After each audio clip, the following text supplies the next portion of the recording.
નમસ્કાર મિત્રો, આજે હું તમને એક એવી સત્ય ઘટના પર આધારિત વાર્તા સંભળાવવા જઈ રહ્યો છું, જે સાંભળ્યા પછી તમારા જીવનને જોવાનો નજરિયો બદલાઈ જશે.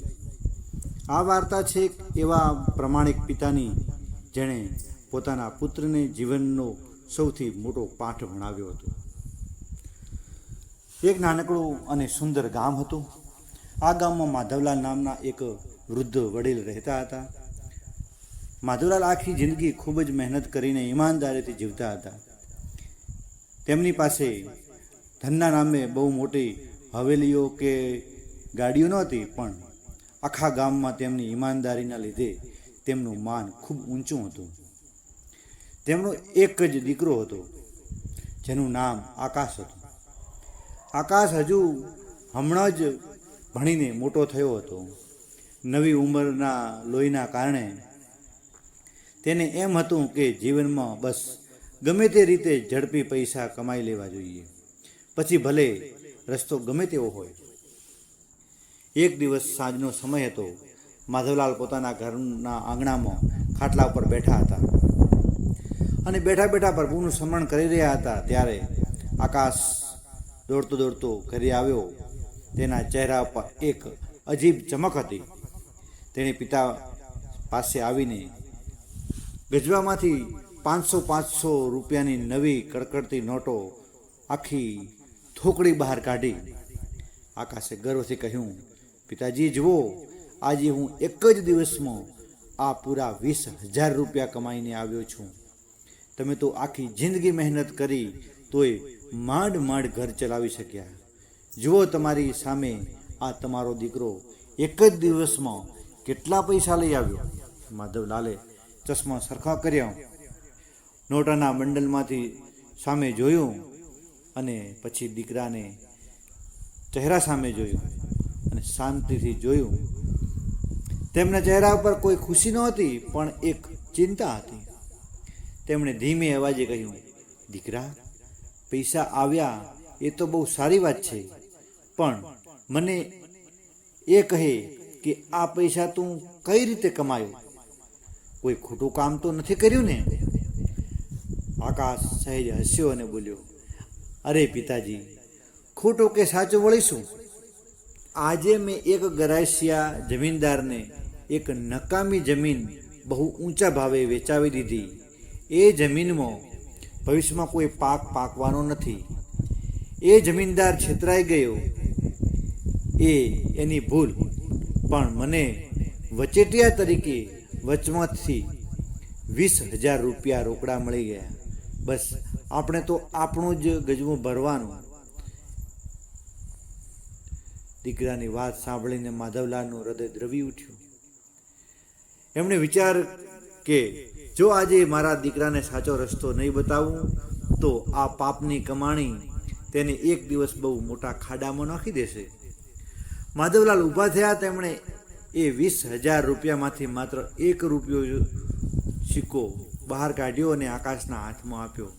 તેમણે કહ્યું, આકાશ, આ 20,000 રૂપિયા હું ઘરમાં ત્યારે જ રાખવા દઈશ જ્યારે તું મારી એક શરત પૂરી કરીશ. આકાશે પૂછ્યું, કઈ શરત પિતાજી? માધવલાલે કહ્યું, આજે 1 રૂપિયાનો સિક્કો મેં તને આપ્યો છે. તારે અત્યારે જ ગામના કૂવા પાસે જવાનું છે અને તારી નજર સામે આ સિક્કો કૂવામાં ઊંડા પાણીમાં ફેંકી દેવાનો છે. અને હા, તારા મનમાં સહેજ પણ દુઃખ ન થવું જોઈએ. આકાશ મોટેથી હસી પડ્યો. તે બોલ્યો, બસ આટલી જ વાત પિતાજી? 20,000ની સામે 1 રૂપિયાની શું કિંમત? આ તો હું હમણાં જઈને કૂવામાં ફેંકી આવું. આકાશ દોડતો દોડતો કૂવા પાસે ગયો અને સિક્કો પાણીમાં ફેંકી દીધો. પાણીમાં પ્લપ અવાજ આવ્યો અને સિક્કો ડૂબી ગયો. આકાશ પાછો આવ્યો અને બોલ્યો, લ્યો પિતાજી, ફેંકી આવ્યો. મને તો કશું જ દુઃખ નથી. માધવલાલ શાંત રહ્યા. તેમણે બીજે દિવસે દીકરાને વહેલી સવારે જગાડ્યો. આ વખતે તેમણે આકાશના હાથમાં કોઈ પૈસા ન આપ્યા. તેણે કહ્યું, દીકરા, આજે તારે ગામના કડિયા નારણભાઈને ત્યાં મજૂરી કામ કરવા જવાનું છે. ઈમાનદારીથી આખો દિવસ તડકામાં ઈંટો ઉપાડવાની છે અને સાંજે જે મજૂરી મળે તે લઈને ઘરે આવવાનું છે.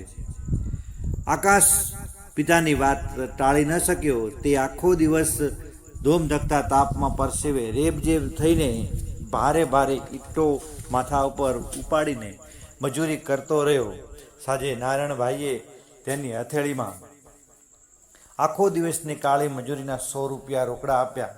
આકાશના હાથમાં ફોલ્લીઓ પડી ગઈ હતી અને આખું શરીર કળતર કરતું હતું. આકાશ થાકેલો પાકેલો સાંજે ઘરે આવ્યો. તેણે એ 100 રૂપિયા પિતાના ચરણોમાં મૂક્યા અને કહ્યું, પિતાજી, આજે ખબર પડી કે કમાણી કોને કહેવાય. આખો દિવસ મારો જીવ નીકળી ગયો ત્યારે માંડ માંડ આ 100 રૂપિયા મળ્યા. માધવલાલ ખાટલા પરથી ઊભા થયા. તેમણે એ 100 રૂપિયામાંથી ફરી 1 રૂપિયાનો સિક્કો હાથમાં લીધો.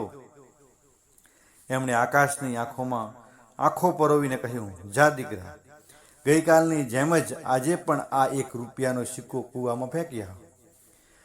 આ સાંભળતા જ આકાશનો ચહેરો લાલ ચોળ થઈ ગયો. તેની આંખોમાં આંસુ આવી ગયા. તે સિક્કો મુઠ્ઠીમાં ભીસીને રડવા જેવો થઈ ગયો અને બોલ્યો, ના પિતાજી, હું આ સિક્કો કૂવામાં ક્યારેય નહીં ફેંકું. તમને ખબર છે, આ 1 રૂપિયો કમાવા માટે મેં આજે તડકામાં કેટલી ઈંટો ઉપાડી છે. મારા હાથના ફોલ્લા જુઓ. મારી આખા દિવસની મહેનત પાણીમાં ફેંકતા મારો જીવ કપાય છે. હું આ નહીં કરું. માધવલાલના ચહેરા પર હવે એક સંતોષભરી સ્મિત આવી. એમણે દીકરાના માથા ઉપર હાથ મૂક્યો અને બહુ પ્રેમથી સમજાવ્યો, બસ દીકરા, હું તને આજ સમજાવવા માગતો હતો. ગઈકાલે જ્યારે તું કોઈને છેતરીને અપ્રમાણિકતાથી 20,000 રૂપિયા લાવ્યો હતો ત્યારે એમાંથી 1 રૂપિયો કૂવામાં નાખતા તને જરાય દુઃખ નહોતું, કારણ કે તેમાં તારો પરસેવો નહોતો. એ પાપની કમાણી હતી. પણ આજે જ્યારે તું લોહીનું પાણી કરીને 1 રૂપિયો કમાયો છે ત્યારે તને એ કિંમત સમજાઈ રહી છે. યાદ રાખજે દીકરા, અપ્રમાણિકતાથી કમાયેલા લાખો રૂપિયા પણ ઘરમાં ક્યારેય શાંતિ નથી લાવતા. એ રોગ અથવા આફત બનીને વહી જાય છે. પણ ઈમાનદારથી કમાયેલો 1 રૂપિયો પણ 7 પેઢી સુધી સુખ અને શાંતિ આપે છે. આકાશ પિતાના પગમાં પડી ગયો. તેની ભૂલ સમજાઈ ચૂકી. તેણે વચન આપ્યું કે ક્યારેય કોઈને છેતરીને પૈસા નહીં કમાવે. તો મિત્રો, આ વાર્તા આપણને એ શીખવે છે કે જીવનમાં ગમે તેવી પરિસ્થિતિ આવે પણ ક્યારેય શોર્ટકટ કે અપ્રમાણિકતાનો રસ્તો ના પકડવો. આપણી મહેનતનો સિક્કો જ આપણું સાચું ભાગ્ય બદલી શકે છે. જો આ વાર્તા તમને ગમી હોય તો વિડીયોને લાઈક કરજો અને ચેનલને સબસ્ક્રાઈબ કરવાનું ભૂલતા નહીં. ફરી મળીશું એક નવી વાર્તા સાથે. જય શ્રી કૃષ્ણ.